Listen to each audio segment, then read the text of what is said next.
Was it CGI razzle-dazzle or good old-fashioned makeup and prosthetics? Here's how Colin Farrell transformed into the terrifying Penguin and left audiences stunned in the process. Colin Farrell is unrecognizable as Penguin in The Batman, to the point where some folks had no idea it was him underneath a costume while watching the movie. The same sentiment rings true for his outing as Oswald Cobb on HBO's spin-off series, The Penguin, where he continues to look nothing like the charming Irish actor everyone knows and loves. This franchise clearly wants Farrell's appearance to reflect the Penguin's sleazy aspects, and accomplishing this feat was a difficult task for the creators. Farrell has praised acclaimed makeup artist Michael Marino for bringing Cobb's distinct look to life in The Batman and on The Penguin.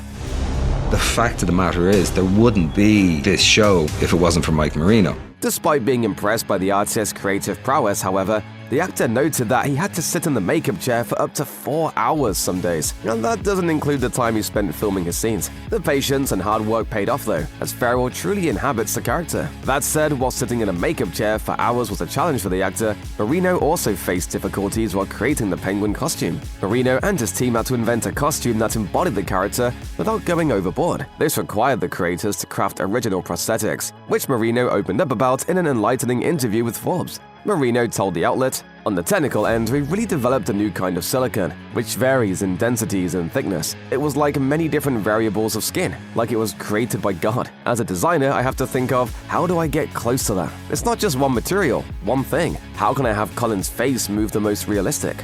Marino added that it was a constant effort to make Penguin look believable and prevent his appearance from being too weird. Fortunately, most people agree that the makeup artist did a great job working on the Batman and the Penguin, as the character's look is enough to make viewers suspend their disbelief and believe that he's a living, breathing person. On top of that, the costume allowed Farrell to come out of his comfort zone. Colin Farrell was ready for a Penguin series as soon as he put on the makeup to shoot the Batman. The actor believes that the franchise has only scratched the surface of the places it can take his character, and it's a role he clearly has fun playing. That said, he's also credited Marino and his team for creating a costume that made him feel comfortable playing such a dastardly villain without any reservations. Furthermore, it meant that he could disguise his true feelings during bad days on the set. Farrell told ITV, "I could be having a really bad day and nobody would know. It was basically mask work. I would find it hard, I think, to even give myself permission to be as vulnerable and decrepit and narcissistic and psychopathic if I didn't have the bells and whistles of being completely hidden behind this mask. I felt very liberated."